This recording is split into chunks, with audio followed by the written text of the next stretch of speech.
Liebe Zuschauer, ich bin der Regisseur des Films, den Sie gleich sehen werden. Ich mache mir Sorgen um die Hauptperson des Films, Michael Goldsmith, der seit vielen Wochen in den Bürgerkriegswirren in Liberia verschollen ist. Weil wir jeden Kontakt zu ihm verloren haben, möchte ich Ihnen gerne einen Brief vorlesen, den er kurz vor den Dreharbeiten an mich gerichtet hat. Es war ihm immer sehr wichtig, seine Grundeinstellung zu diesen Dreharbeiten darzulegen, und zwar im Film selbst. Lieber Werner, ich möchte mich nicht so wichtig nehmen. Meine Geschichte ist nur eine unbedeutende, eher bizarre Episode, und niemand soll den Fehler begehen zu glauben, ich hätte seither schlaflose Nächte gehabt. Im Gegenteil. Ich war eher kühl, fast unbeteiligt, fast so wie ein Wissenschaftler, der sich selbst wie ein Insekt beobachtet. Vor denen, die mich peinigten, hatte ich auch keine wirkliche Angst. Es war da nur ein fast gleichgültiger Gedanke. Wie weit würden sie dieses Mal gehen? Ich habe mich entschlossen, den Spuren der damaligen Ereignisse nachzugehen, die wie ein fernes Echo noch in mir klingen. Ich habe mich dazu entschlossen aus einem einzigen Grund, der an sich nichts, aber auch gar nichts mit meinen Erlebnissen zu tun hat. Und doch will ich mich diese Woche noch auf den Weg machen. Ich habe nämlich geträumt, jetzt schon zum zweiten Mal, dass Krebse über die Erde gekommen sind, große orangerote Krebse, die dem Meer entstiegen. Niemand kümmerte sich zunächst darum, aber es wurden immer mehr, und dann wurden es so viele, dass mir Angst wurde. Am Schluss bedeckten sie die ganze Erde in vielen Schichten übereinander. Der ganze Erdball war von ihnen überzogen.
C'est M. Goldsmith, madame.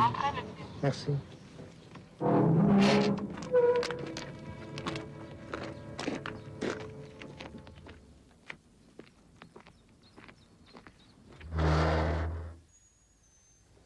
Entrez, monsieur. Merci, madame. Je voulais voir... Oui. Entrez au salon, je vais appeler madame. Merci.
Bonjour, madame. Bonjour, monsieur.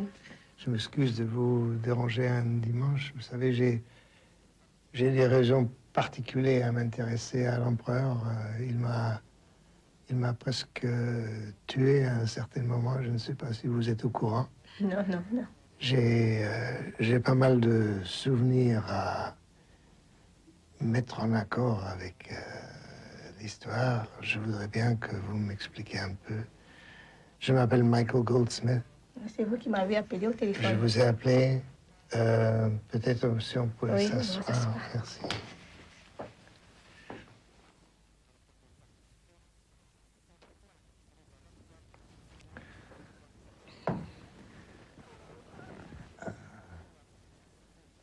Vous savez, madame, j'ai eu pas mal d'expériences avec l'empereur, des expériences irréelles, en fait, aussi irréelles que ce salon avec ses photos.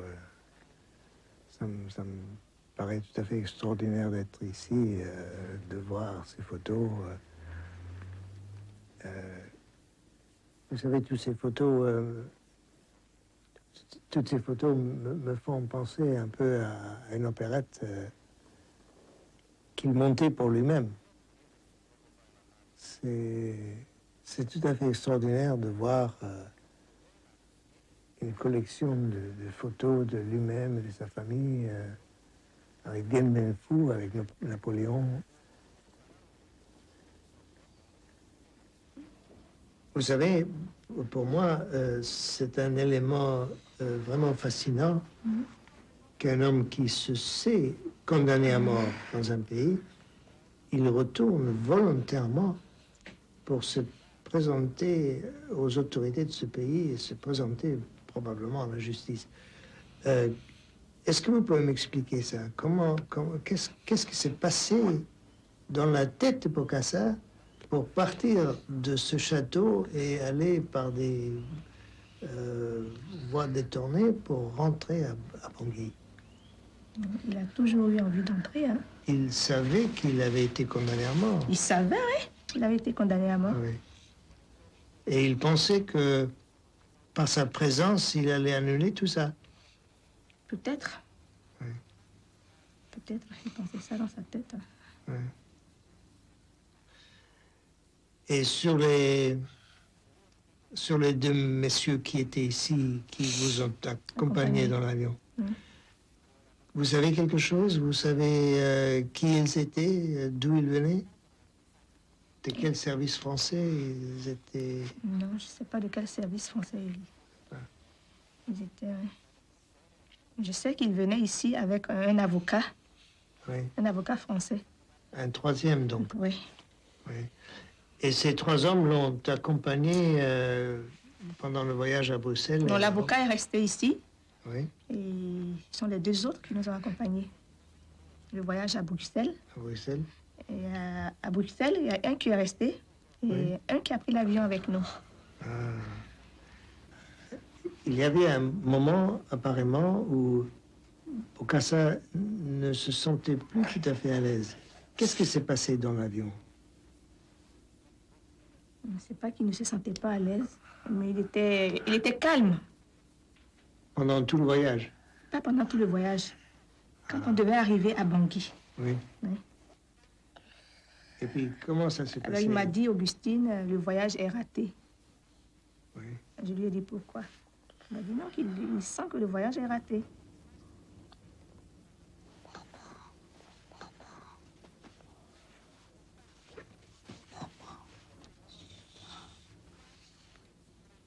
Ça fait 5 ans que je suis arrêté. 5 ans sans argent, avec simple pension militaire, capitaine de l'armée française, 23 ans.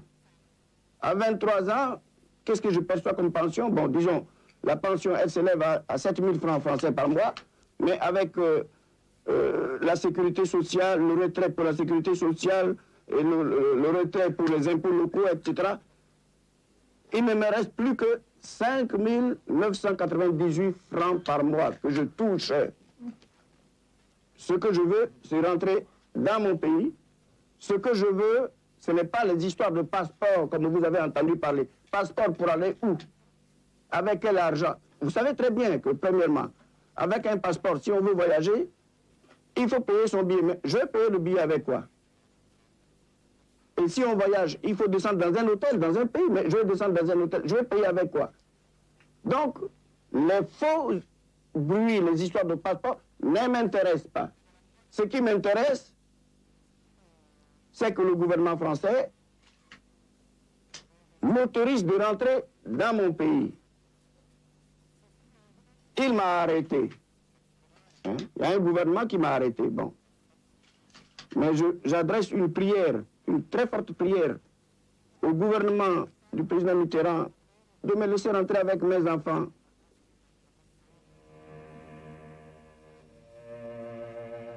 Au mépris de la Constitution française, de la Charte des Nations Unies,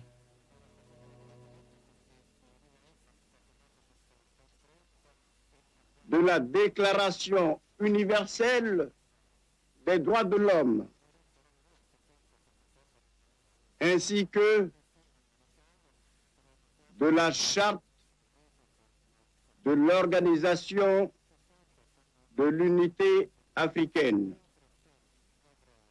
Monsieur le Président de la République française, en poursuivant la politique africaine de Giscard, vous considérez donc le Centrafrique comme terrain de chasse gardé appartenant à la France. Monsieur le Président de la République française, pouvez-vous nous expliquer la différence entre un pays étranger militairement occupé, placé sous votre autorité, et l'indépendance d'un État souverain reconnu par l'ONU et par l'OUA? Le Centrafrique est-il doté d'un drapeau, d'un hymne national ou pas? Dans le cas où je me sens prisonnier, je ne voudrais pas trop m'approcher de tel ou tel chef d'État pour ne pas avoir l'air de mendier. Vous voyez, je ne veux pas mendier. Je vais souffrir, mais je vais revendiquer mon droit de rentrer dans mon pays. Chef d'État ou pas chef d'État, il faut que je rentre, parce que c'est mon pays. Parce que là-bas, j'ai mes parents, j'ai mes enfants, j'ai toute ma famille, et j'ai ma terre à travailler. Regardez à Ardricourt, qu'est-ce que je peux faire ici comme culture, comme élevage? Je ne peux rien. Il n'aimait pas ce château, en fait. C'est pas qu'il n'aimait pas le château, mais on sentait en lui qu'il ne voulait pas rester. Oui. Pour lui, c'était un arrêt provisoire. Un arrêt provisoire. Il fallait qu'il rentre chez lui, même s'il était condamné à mort. Il disait ça? Il disait oui, qu'il est condamné à mort. Il peut faire rentrer chez lui, se faire juger. Et s'il doit mourir, qu'il meure chez lui. Il disait ça? Ouais.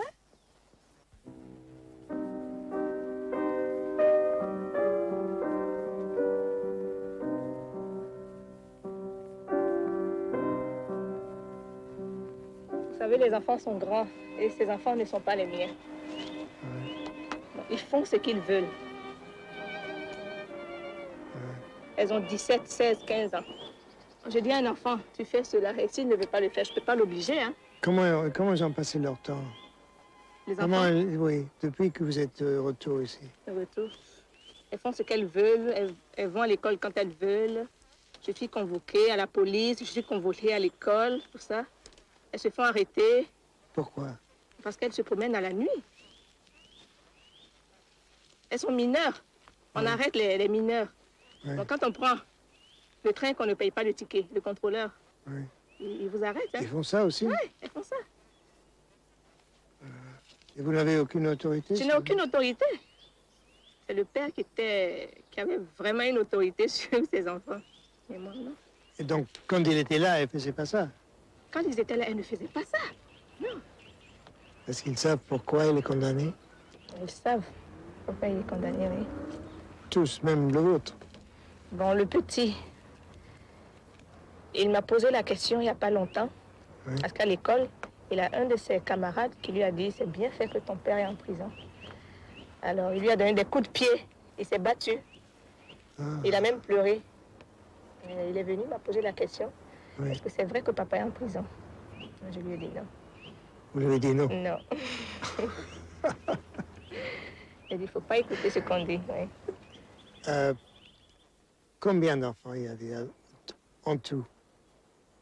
Combien d'enfants il y en avait? Et combien d'enfants il avait? Il a? Il dit qu'il a 54 enfants. 54 enfants? Oui. Avec combien de mères? Avec plusieurs mères. Vous ne savez pas combien de mères? Non. Bon, ma mère, je la connais pas, mais j'en ai entendu parler. Hein. J'ai des photos d'elle, mais bon, par ça, je sais pas. Mon père l'a connue lorsqu'elle avait 18 ans à peu près. Lorsqu'elle est partie, j'avais 2 mois à peu près. 2 mois. Mais dis où il a connu, comment, je sais pas. Elle était danseuse. Et bon, normalement, c'était elle qui devrait être l'impératrice, mais comme il fallait quelqu'un du pays à mon père, alors elle est partie. Hein. Elle était roumaine. Elle est roumaine. Moi, je sais pas grand-chose sur ma mère déjà. Je sais que je l'ai quittée, j'avais 1 an, c'est tout. Moi, je sais qu'elle est chinoise. Je sais pas grand-chose. T'as des photos? Hein? T'as des photos? Ouais, j'ai des photos. Des fois, il y a des personnes qui nous disent c'est vrai que vous mangez des gens, des trucs comme ça, mais après, il suffit qu'on leur dise non et puis qu'on leur gueule un peu dessus. C'est tout. Ouais, comme manger des enfants, c'est faux, ça. Ouais, par exemple, comme manger des enfants, on sait que c'est faux parce que depuis ce temps, ils nous auraient bouffé. Soit ils nous auraient mangé, ou alors, comme si notre père, nous aussi, on serait descendu, on aurait mangé tous ceux qui nous entourent. Avoir dit que je suis cannibale, que j'ai tué les enfants, mais lui, Houphouët-Boigny, je ne suis pas cannibale du tout. D'ailleurs, l'objet de cette conférence, c'est pour qu'on parle de ce problème de cannibalisme. Je ne le suis pas. Je ne le suis pas. Si vous lisez bien ma biographie, eh bien, vous verrez que je ne le mérite pas. Et puis il continue. J'ai mis d'abord du riz, j'ai assaisonné avec des oignons et du vin, et tout ce qui est nécessaire pour une bonne cuisine. Et comme il n'y avait personne pour m'aider, à lui tout seul, il a transporté le corps sans aucune difficulté apparemment. Il l'a mis au four, ça devait être un four absolument gigantesque. Et il a commencé à tourner en pleurant. Il l'a sorti du four, il l'a remis. Il a recommencé l'assaisonnement. Et alors là, écoutez bien. Écoutez bien comment en 1980, on a rendu la justice. J'ai mis le corps au four. Et la main de cette personne qui est morte, dont on vient nous dire qu'elle a cuit et recuit à la broche, la main de cette personne m'a saisi fortement. C'est une révolution, messieurs les jurés, en médecine légale. Je continue, et je commençais à méditer, en lui disant que c'est pas moi qui t'avais tué pour me punir ainsi. Et alors là, c'est extraordinaire. Ça, c'est un arrêt de la cour criminelle de Bangui. Ce sont les notes d'audience de la cour criminelle de Bangui qui ont permis que l'on vienne condamner Jean-Bédel Bokassa. Je continue la déposition. Tout simplement, la main de la personne s'était enlevée de mon bras et elle bougeait par terre en trottinant. Est-ce que vous imaginez cette scène? Cette main dans la cuisine de Béringot qui vit toute seule et qui s'en va trottinant. Et c'est sur le témoignage de cet homme que la cour criminelle de Bangui, en 1980, a condamné Jean-Bédel Bokassa. Est-ce que vous avez entendu parler de ce qu'il mangeait de la chair humaine? J'ai soutenu ça, mais au procès, tous les témoins ont refusé de témoigner parce qu'ils ont été menacés à domicile. Ouais. Au procès, il y avait beaucoup de témoins. Mais quelle est la vérité? La vérité, c'est qu'il mangeait de la chair humaine, ça. Vous avez vu ça? Je le savais. Hein? Je le savais. Je le savais par tout ce qui était autour de lui et qui était proche, qui faisait tout cela pour lui. Hein? Je le savais. Mais comme il n'y avait pas de témoins, évidemment, le procès n'a pas suivi ça.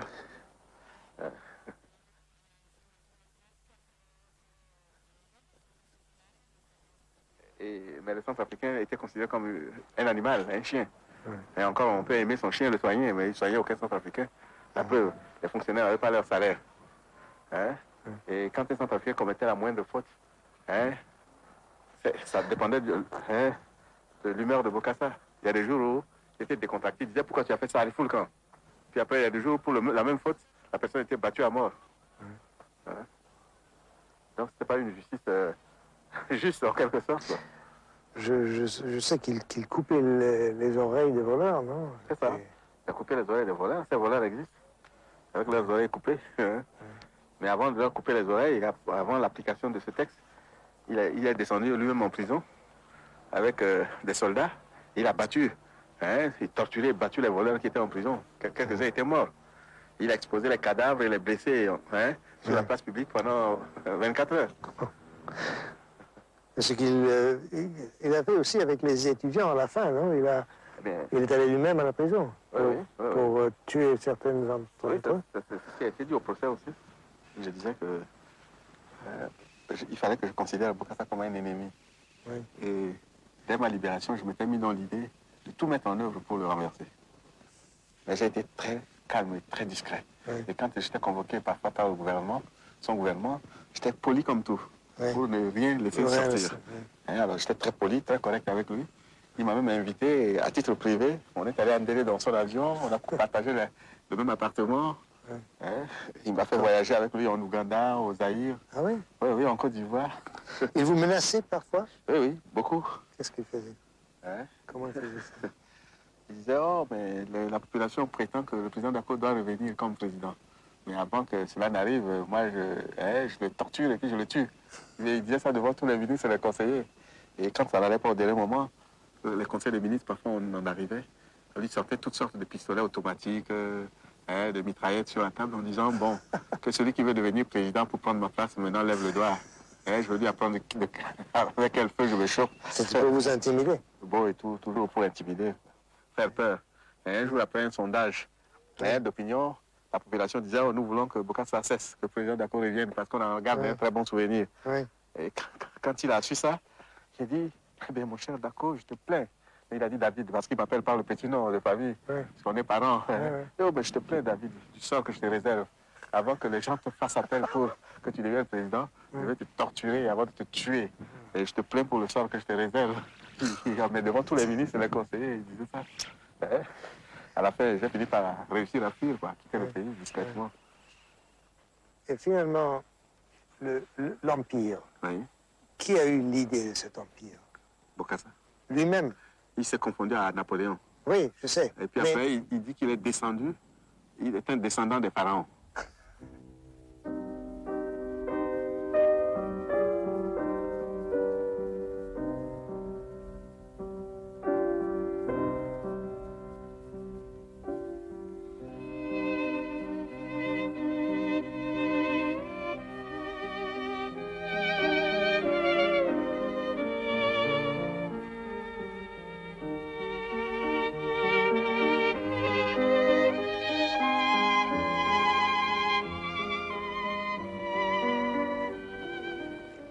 Je crois qu'il y a toute une évolution du caractère.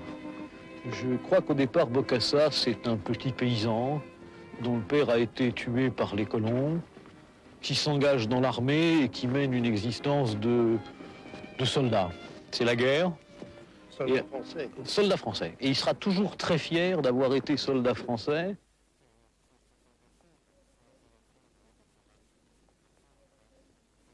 Et notamment, il y aura la fameuse légende de Bokassa, le soudard sous-officier, alors que Bokassa terminera capitaine de l'armée française.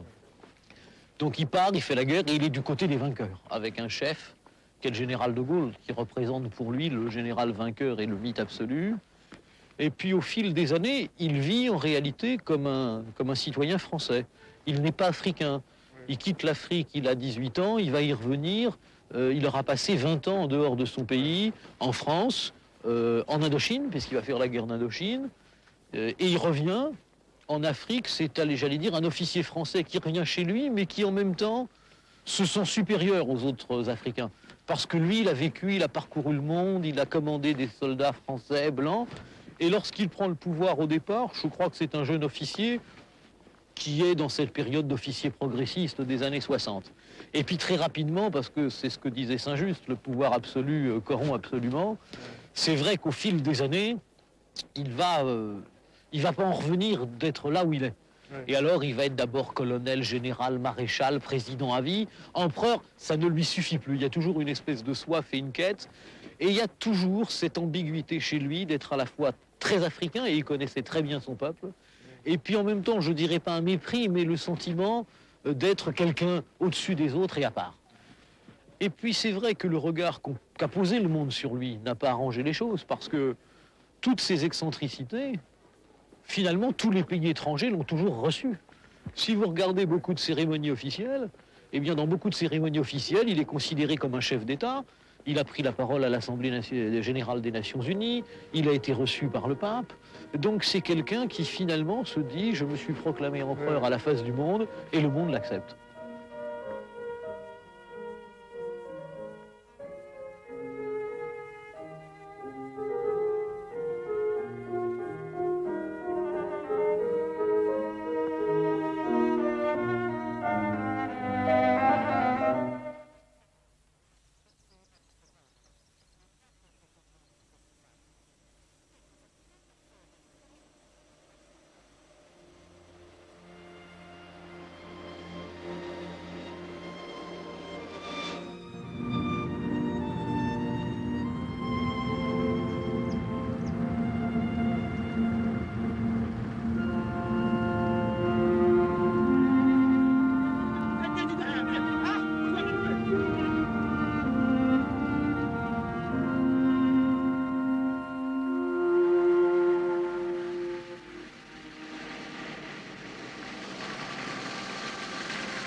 C'est vraiment la fin de l'Empire.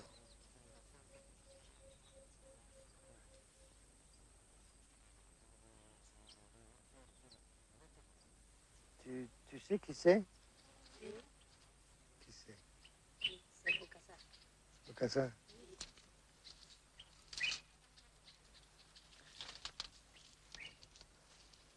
Il était déjà déchu avant que tu étais né, je crois.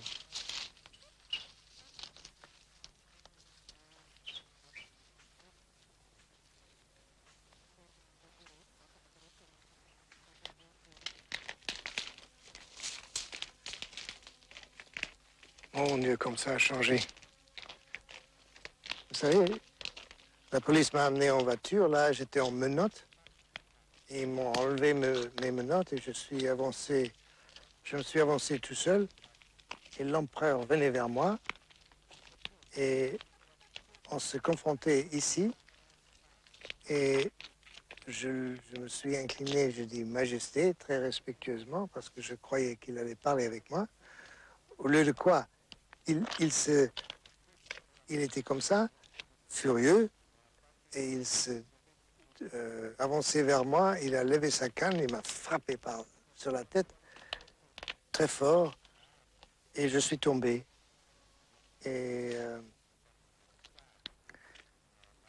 vous savez, ils étaient tous autour de moi. Il y avait même, si je me rappelle bien, il y avait un petit, il était à peu près de ton âge, habillé en maréchal de l'armée. Et ils m'ont tout roulé des coups et je suis tombé par terre. Et mes lunettes sont tombées comme ça. Et j'ai vu le pied de Bokassa se mettre sur mes lunettes. Et puis il les a écrasées comme ça. en disant voilà, il faut finir avec ces lunettes. Comme ça, je suis resté sans lunettes pendant 1 mois en prison. C'était dur, ça.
Regarde-moi ça. Ça, c'est un tapisserie.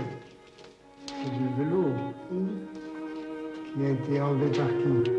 Les gens du quartier. Les gens du quartier? Oui. Ils l'ont utilisé pour tapisser leur chambre? Oui. Ah.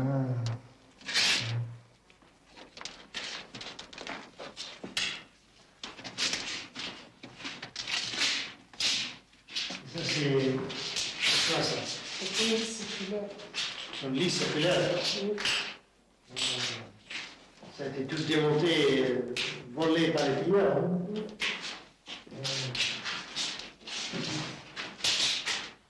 Il avait combien de femmes, Bokassa? Je ne sais pas. Je ne sais pas.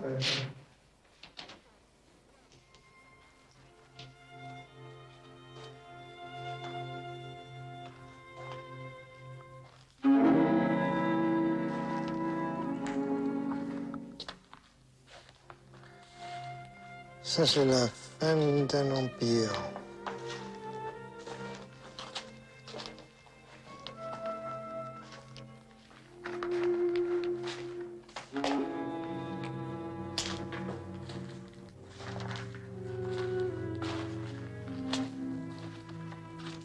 Tiens. Là, il garde les millions dedans. Vous pouvez l'ouvrir, là?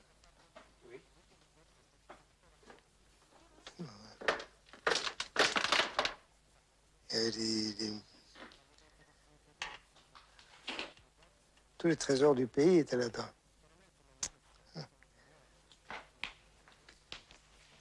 Venez voir.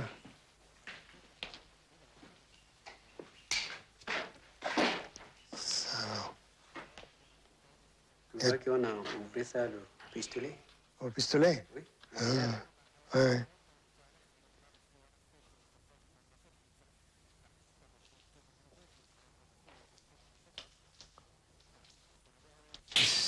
Ici, c'est la cuisine, hein?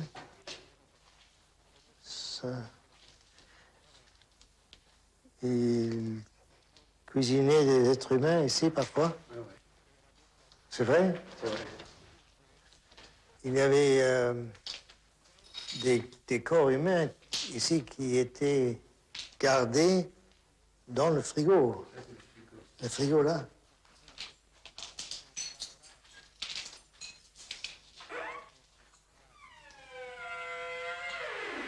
Et là, il dressait des corps humains pour la consommation humaine et il les mettait dedans.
suis d'accord, vous avez été président du Centrafrique avant Bokassa et après.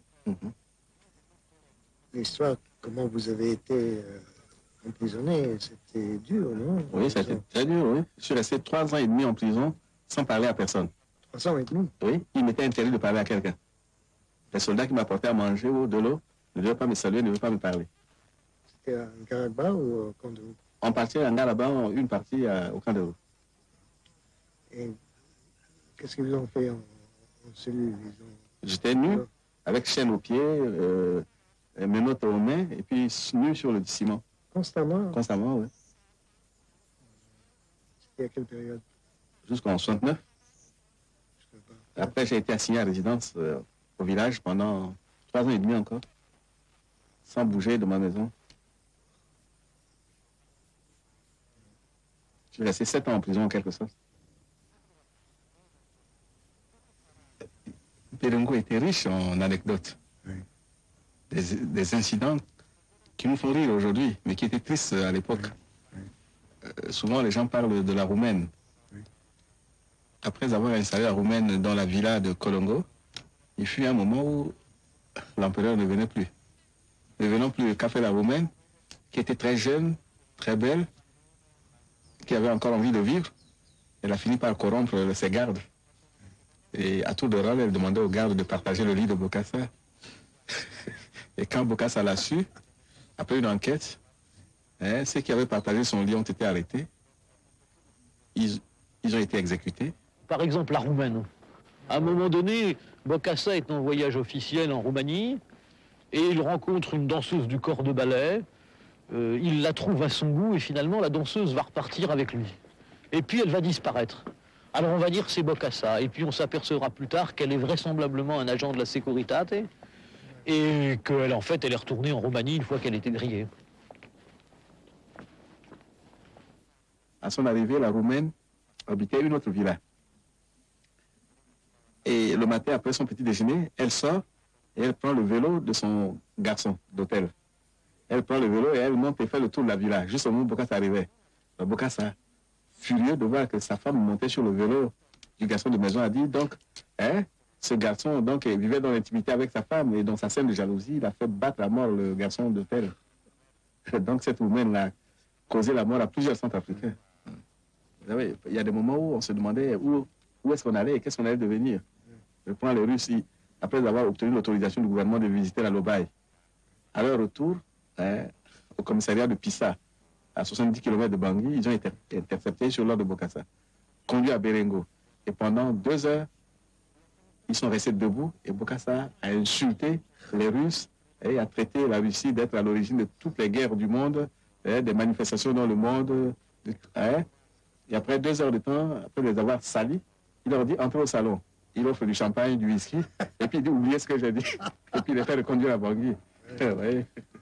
Dès qu'il a pris le pouvoir, il a demandé à l'ambassade de France de lui retrouver une fille qu'il avait eue avec une Vietnamienne pendant son séjour au Vietnam. Tout de suite, une dame a présenté sa fille et l'a baptisée de Bokassa Martine. On a fait les formalités et on l'a envoyée à Bangui. Elle était reçue comme un chef d'État avec motard, garde d'honneur et tout. Alors l'histoire des deux Martines, c'est une histoire extraordinaire parce que Bokassa sert en Indochine. Et en Indochine, comme beaucoup de soldats français, il a quelques amitiés pour la population locale. Et il va être amoureux d'une jeune Indochinoise. Il va avoir une fille et puis il va partir sans s'en préoccuper. Et puis lorsqu'il va revenir au pouvoir et lorsqu'il est rassasié d'honneur, il veut retrouver sa fille. Alors il va retrouver une première fille qui s'appelle Martine. Et puis, coup de théâtre, on s'aperçoit que la Martine qu'il a reconnue comme sa fille n'est pas sa vraie fille. Et arrive une deuxième Martine à Bangui. Et voilà Bokassa qui se retrouve avec 2 filles. Et alors là, il dit très généreusement, eh bien, même celle qui m'a trompé, je la garde comme ma fille. Et il a donc les 2 filles, et il va les unir, et c'est extraordinaire comment le destin va s'acharner à répéter les mêmes choses pour les 2 filles, puisque les 2 Martines vont se marier le même jour. Elles vont épouser 2 personnalités centrafricaines. L'une va être mariée avec le docteur Dédé Avodé, l'autre va être mariée au capitaine Aubrou. Et curieusement, les deux gendres de Bokassa auront le même destin. Alors, le capitaine Aubrou va tenter un coup d'État. Et un jour, Bokassa est à l'aéroport de Bangui. Brusquement, on jette des grenades. Et puis, il n'explose pas, ce qui va renforcer la légende Bokassa à la Baraka. Et Fidèle Aubrou est arrêté. Aubrou est arrêté, il est condamné à mort et exécuté. L'autre gendre, Bruno Dédé Avodé, qui est médecin, lui, par contre, suit son beau-père. Et il va tremper dans l'assassinat de celui que je pourrais appeler presque son neveu. C'est-à-dire que le fils de Aubrou va mourir dans des circonstances mystérieuses dans la clinique. Un bébé. Un bébé, un nouveau-né, vraisemblablement empoisonné. Et c'est Bruno Dédé Avodé qui sera accusé de l'avoir fait assassiner. Et à la chute de Bokassa, parmi les charges retenues contre Dédé Avodé, on retiendra la mort de l'enfant de Aubrou et il sera condamné à mort et fusillé.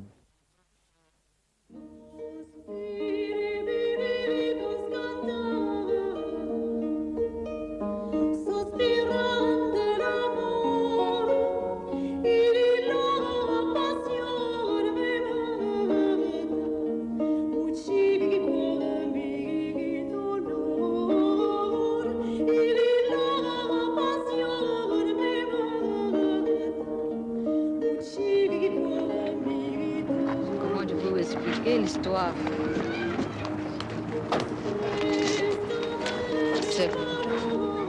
Ça devient comme si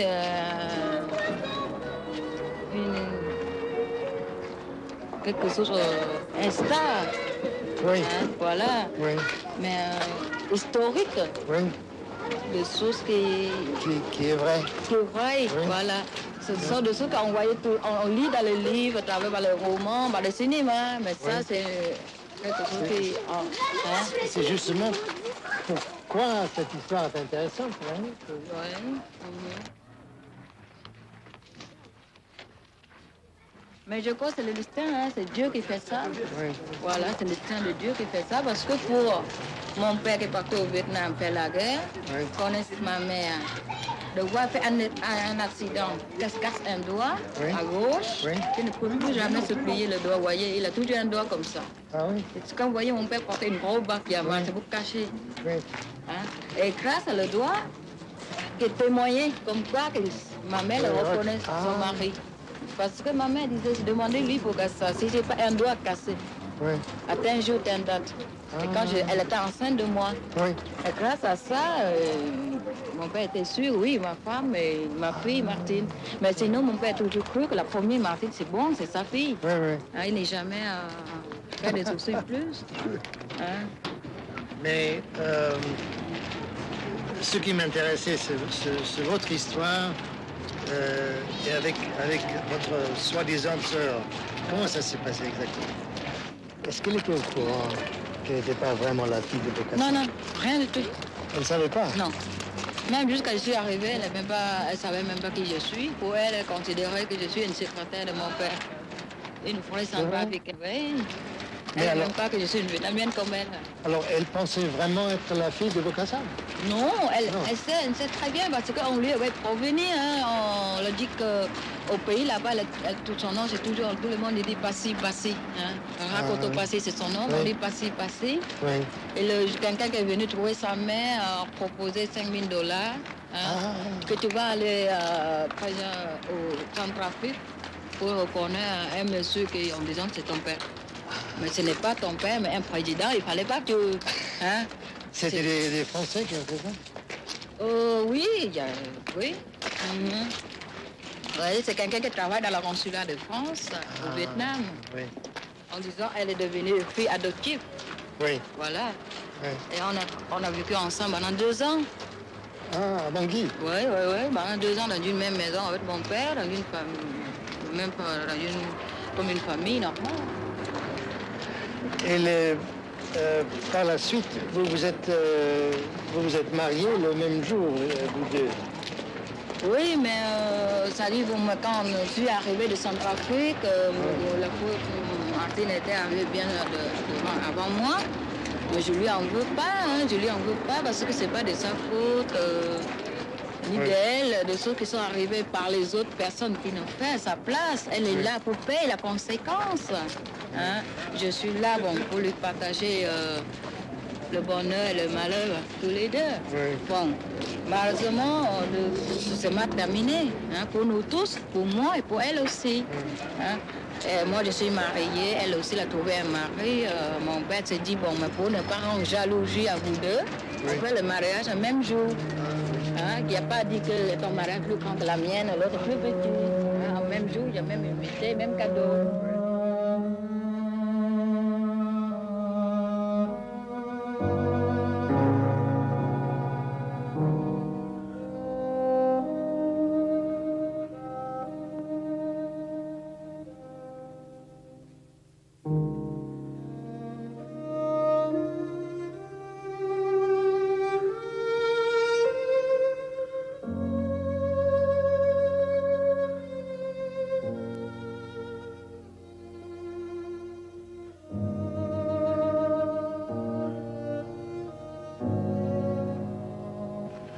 Mais on s'est mariés, mais son mari, comme il est venu épouser pour derrière l'idée dans la tête, hein, il s'est fait payer sa vie pour ça.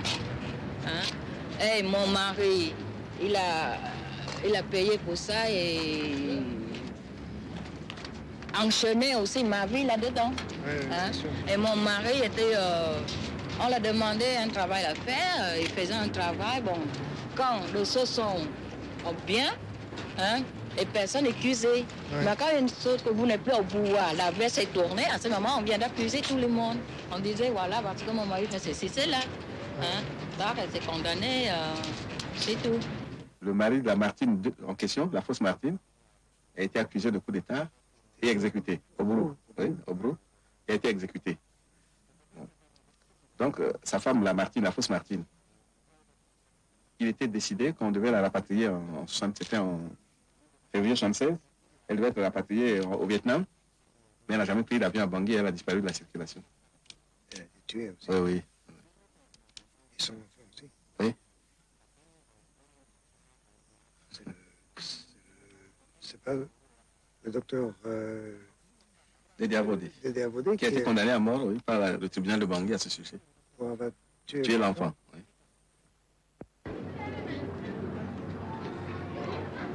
Vous savez, j'étais pendant un mois à la prison à Nagaramba. Et une mois, oui. Bokassa, oui. Bokassa, tout d'abord, il m'a condamné à mort comme un espion. Et oui, et j'étais pendant une semaine, j'étais dans la même cellule que votre beau-frère, Aubrou. Oui. Il avait écrit sur le mur une inscription demandant aux gens qui lisaient ça de s'occuper de sa famille et tout ça. C'était dramatique. Il m'avait vraiment condamné à mort pendant un moment. Dacko, le président Dacko, vous savez, qui a suivi. Oui. Il m'a fait venir dans son bureau, il m'a montré, il a dit, voilà, c'est Bokassa qui a signé, on arrête de lire. Oui. J'étais journaliste. Ah, vous descendez au pays autant qu'un journaliste. Voilà. Oui. J'étais là comme journaliste pour faire un reportage sur le couronnement qui allait venir.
excellente impression et vous direz bonjour à tout le personnel de l'antenne 2 et surtout particulièrement à la France, au président de la République française, au Premier ministre Jacques Chirac et à M. Jacques Foccart, tous les amis français, tous les gaullistes et particulièrement à l'amiral Philippe de Gaulle et à toute la famille du général de Gaulle, dites-leur que leurs vaillants soldats, Bokassa, Jean Bedel, Force française libre, FFL, combattants exceptionnels parmi les combattants africains, a répondu à la justice de son pays.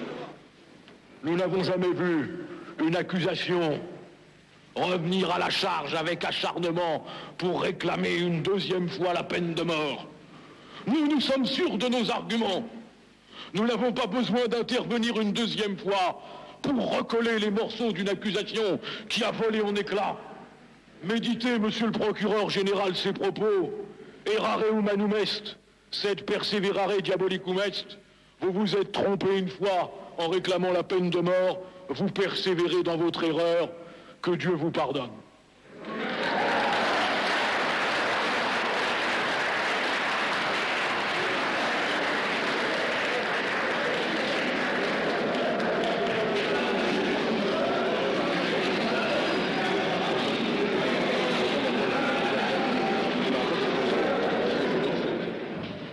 J'affirme être innocent des faits qui me sont reprochés. Je n'ai été animé que par le seul souci de servir mon pays.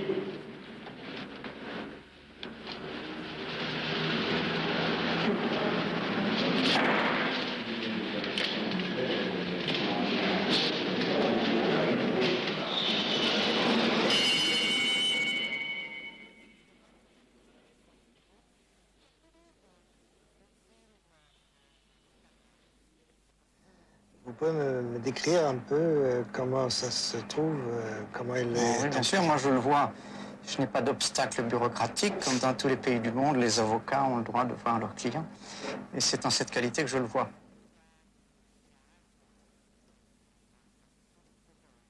Alors je vais tous les jours depuis que je suis revenu à Bangui, je le vois dans sa prison, dans cette espèce de château, comme dirait Louis-Ferdinand Céline.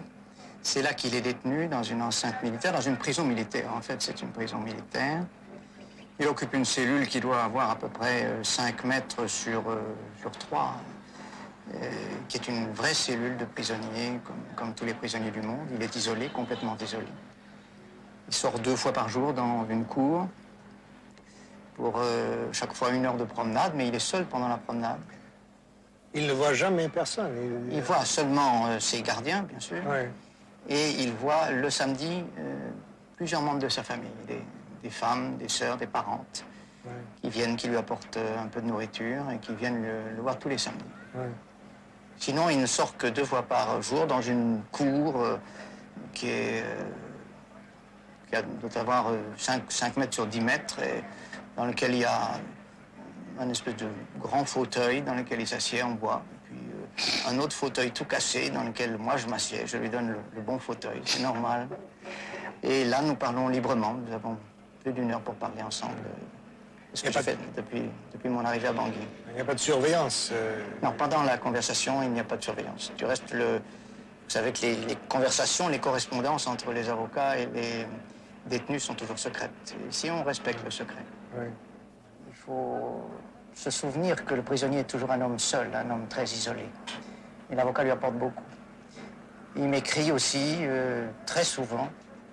Et pour revenir, pour vous montrer à quel point il est mystique, il me signe toujours maintenant. Au début, il signait les lettres Bokassa Ier.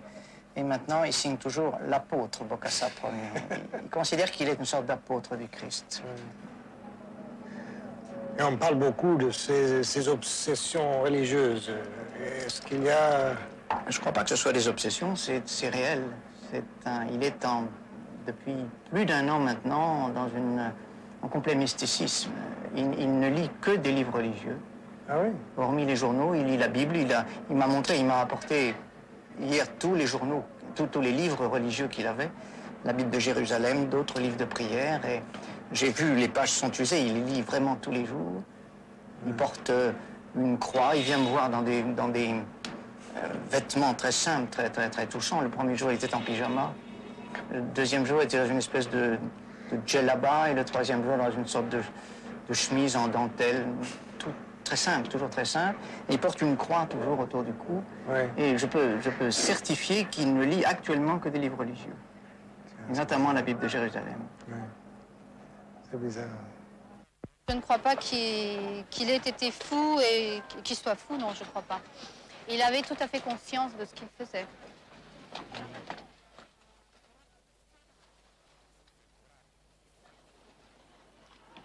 Finalement, vous l'avez épousé par la force. Oui, par la force.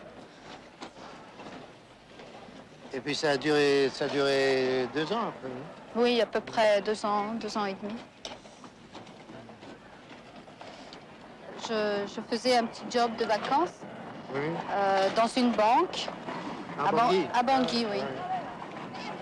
Et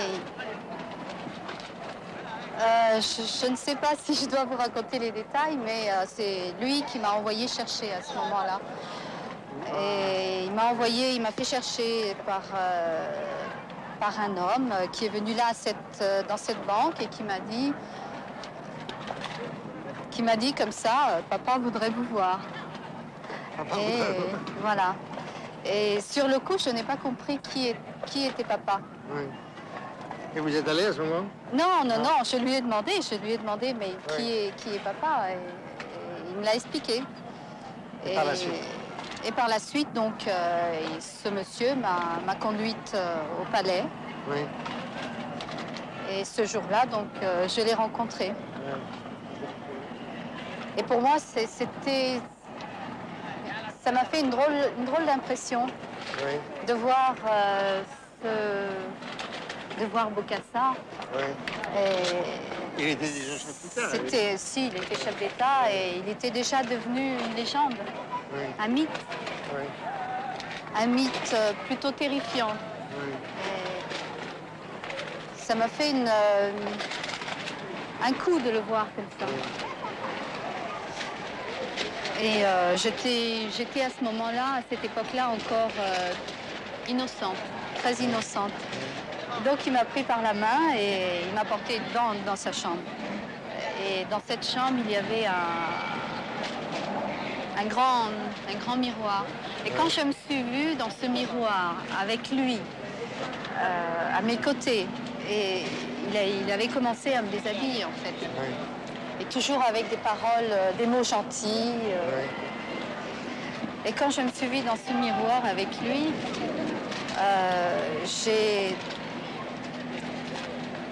j'ai été... En somme, j'ai eu une crise de nerfs, pratiquement. Et je me suis mise à pleurer, mais à pleurer comme une enfant. À pleurer à gros sanglots. Et je ne pouvais plus me retenir. Et lui a compris. Il a encore eu ce geste d'humanité. Il vous a renvoyé. Oui, il m'a laissé rentrer chez moi. Et donc, quand j'ai raconté ça à ma mère, elle a fait venir une voiture et elle nous a tous embarqués dans cette voiture. Et puis on est parti, mais en catastrophe, cette même nuit-là. Et quand on s'est retrouvés dans cette ville frontière, les gendarmes sont venus, on a vu des gendarmes arriver et nous prier de les suivre. Et comme ça, on a été arrêtés là, dans cette ville frontière. Et comme vous savez, les détenus politiques n'étaient pas dans le même endroit que les autres. Et ça s'appelait la Porte Rouge. Alors il y avait la Porte Rouge homme et la Porte Rouge femme. Et mes frères étaient à la Porte Rouge homme. Et nous ne nous sommes plus revus durant les 2 années que nous avons passées dans cette prison, alors que nous étions voisins. Une nuit, la cellule a été ouverte, donc on dormait déjà. Et la cellule a été ouverte, les feux allumés. Et puis, on a vu deux militaires en armes, en mitraillettes. Terriblement impressionnant. Nous ne savions pas où nous allions, évidemment. Et à ce moment-là, on était sûrs qu'il allait se passer quelque chose, qu'on allait se faire fusiller ou qu'on allait disparaître d'une manière ou d'une autre, parce que la nuit, c'était sûr. Et j'étais toujours aussi maigre, aussi osseuse et aussi faible.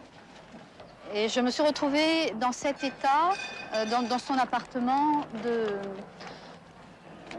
du Palais de la Renaissance. Oui. Et cette fois-ci, il était là à m'attendre. Et quand je suis arrivée, il m'a pris par la main, comme il l'avait toujours fait avant. Très gentil, comme si de rien n'était, comme s'il ne s'était rien passé.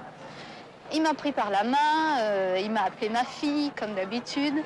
Et puis il m'a portée à la salle de bain. Il a rempli la baignoire d'eau chaude et de bain moussant. Il a fait un bain moussant. Et il m'a installée dans le bain. En fait, il m'a un peu traitée comme une enfant. Et en fait, j'étais très très faible et tout ça, je ne pouvais pas le faire moi-même. Et puis, en sortant, je suis sortie du bain et donc il a continué à me parler. Et j'ai compris à ce moment-là que cette fois-ci, où je cédais et j'étais libre, mais pour moi, ce n'était pas tant moi qui comptais, mais c'était plutôt les miens, mes frères, surtout mes frères, parce que le plus jeune avait 14 ans à ce moment-là. Et comme vous savez, on mourait très facilement dans cette prison. Et par la suite, donc, je suis restée dans cet appartement 3 jours. Et au bout du 3e jour, j'ai osé risquer et les miens, et ma mère, et mes frères et sœurs. Qu'en est-il? Qu'est-ce qu'ils deviennent, eux? Et c'est là qu'il m'a dit, ah, mais je les avais oubliés. Je vais les envoyer chercher immédiatement. Ils étaient toujours en prison? Ils étaient toujours en prison. Vous savez, à l'époque où vous étiez en prison, à Ngaraba, oui. Moi j'étais là moi-même. Vous m'avez peut-être pas entendu parler de moi.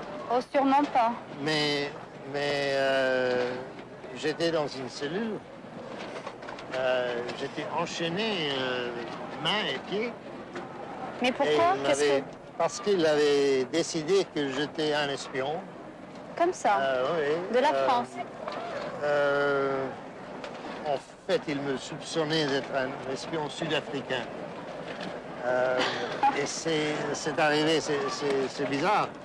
J'avais fait un papier sur son couronnement. Ah oui. Et le papier, je l'avais envoyé par Telex. Et le Telex était brouillé parce qu'à l'émetteur, hors de la ville, il y avait une panne de courant. Et tout est sorti complètement brouillé. Alors le préposé de la poste, il a pris la copie du Telex, il est couru à la police, il dit un espion, il a envoyé tout ça en code.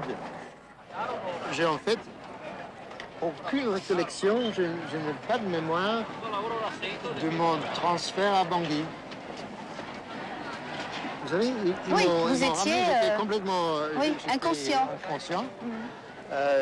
Et il a fallu 10 jours ou 12 jours à Bangui dans la prison avant que je comprenne que j'étais plus à Berengo. Mais vous auriez pu mourir. Que tout de même... Ah ben, bien sûr.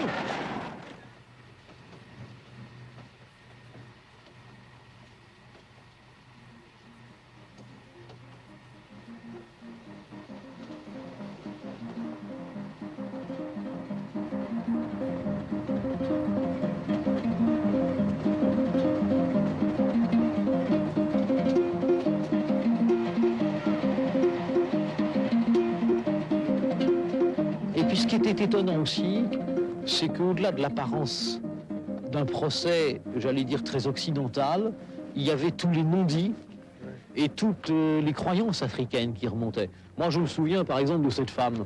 On accusait Bokassa d'avoir fait assassiner le général Mandaba, qui était un des officiers de la gendarmerie. Et le président dit à Bokassa, mais vous avez fait tuer Mandaba, pourquoi avez-vous fait tuer sa mère? Et à ce moment-là, on a discuté de la mère de Mandaba et de la mère du général Lingupu, et on s'était dit, mais cette femme a 300. Et alors, évidemment, pour nous, les Européens, ça nous étonnait. Pourquoi on va s'intéresser à cela? Et là, c'est toutes les croyances qui remontaient, parce qu'une femme qui a 3 seins, ça peut être une sorcière. Donc si c'est une sorcière, c'est moins grave que si c'est une mère de famille.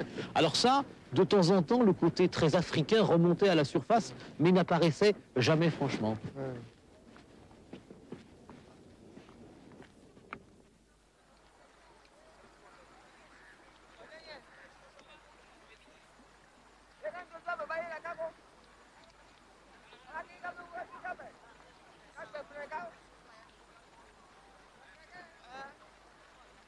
Anyama, le sigi, on va, le sitongo, là, le ndokat pour moi, qui gagne, hein.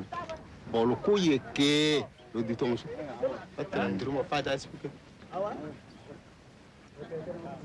Le trop dit le tongo, mais le que bande on a soit le ditongo. Là, il parle de mauvais esprits qui vivent sous l'eau.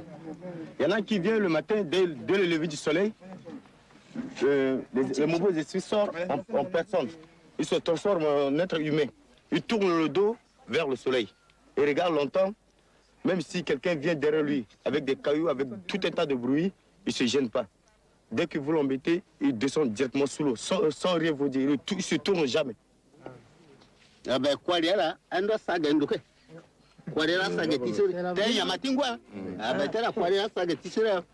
Ils ont des longs cheveux jusque derrière le dos ici. C'est les hommes? Les femmes comme les hommes, ils ont les cheveux jusque derrière le dos. Le dutingi, le bandungi, la bouquette, ouais, le mouzoé, le kiriginendaru, il y a que c'est le zunga. Ah ouais. Il reste un peu quand tu sens qu'il y a le soleil qui commence déjà à chauffer un peu, il descend directement sous l'eau et puis se transforme parfois en poisson, ou bien en rhinocéros, ou bien en caïman pour vivre sous l'eau. Ah oui. Et dehors, c'est un être humain. Sous l'eau, il se transforme en animal. Ah oui. Et ils attaquent les pêcheurs? Oui, ils attaquent les pêcheurs parfois. Il y avait un hippopotame qui vient d'être tué à moins 2 ans de cela. Il a tué beaucoup de personnes. Le président de la République a pris une décision pour qu'on aille le tuer. C'est pourquoi on a tué.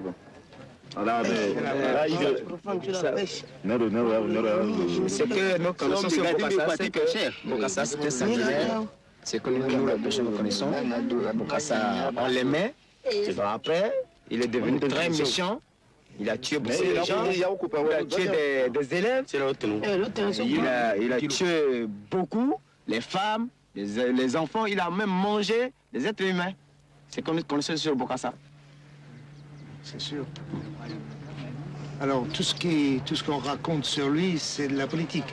Non, c'est pas la politique, c'est la réalité. C'est ce qu'il a fait. Oui. Bokassa fait des choses qui sont réelles. Tout le monde le sait.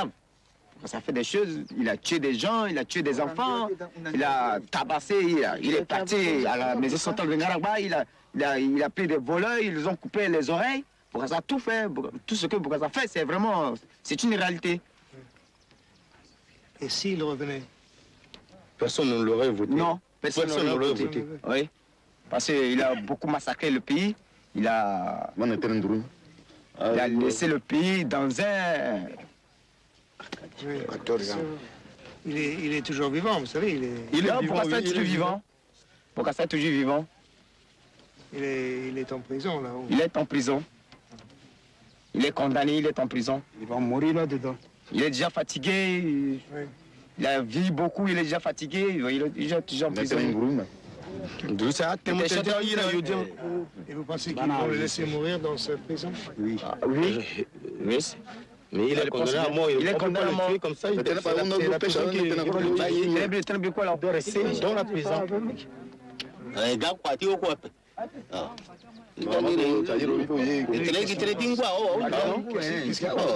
Qu'est-ce qu'il pense de lui?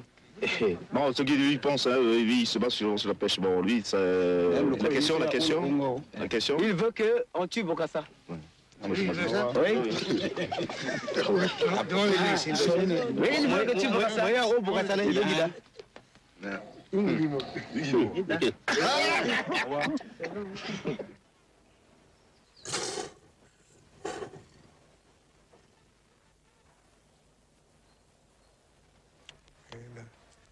tout ce qu'il y a du jardin zoologique ici? Oui, oui. Voilà. Parce que, vous savez, moi, je cherche les animaux qui ont, du temps du Bokassa, qui ont mangé les êtres humains dans le jardin à Kolongo. Le jardin à Kolongo? Oui. C'est là-bas à Kolongo. Mais ici, c'est autre ici. Depuis les animaux, tout reste ici. Oui, mais les lions qu'il avait là-bas. Les lions, c'est ici. Sont ici. Oui. Et ils sont morts par la suite? Ils sont morts depuis avant. Ils sont morts depuis 84. Ouais. Et les crocodiles qui étaient de l'autre côté? Oui, le crocodile reste toujours là-bas sur l'eau. Là. Ils sont...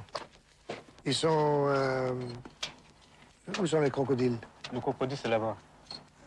Là, dans le temps? Dans le temps, oui. Ah oui. Parce que eux aussi, ils ont mangé les êtres humains. Ça? Oui, ouais. à Kolongo, oui.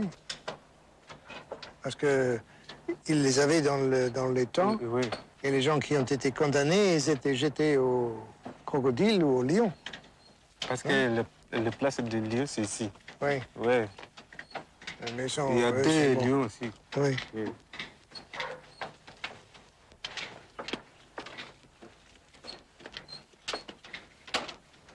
Ça, c'est un chimpanzé, ça, hein? Peut-être que c'est chimpanzé, il dit c'est gorille, mais il dit c'est chimpanzé, moi je ne sais pas. Non, c'est pas un gorille. C'est pas gorille. Gorille, c'est gros. Oui, oui. Monsieur, oui? Maintenant, une cigarette. Une cigarette? Oui. Ah.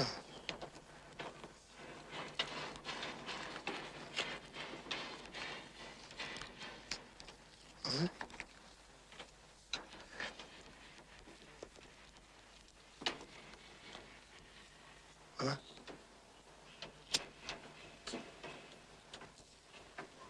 Ah, il faut... Voilà. Alors.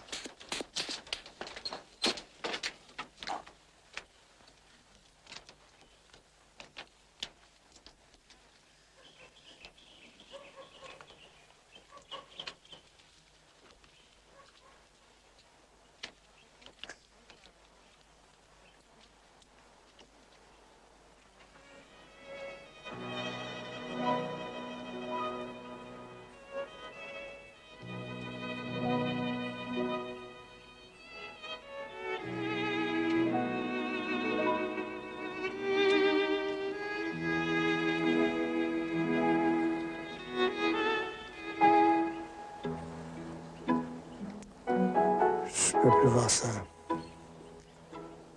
When I can't see this anymore. Can you turn this off now? Mikey, I think this is one of the shots I should hold. When you promise this will be the end shot, it'll be the last shot of the film. Yes, I promise.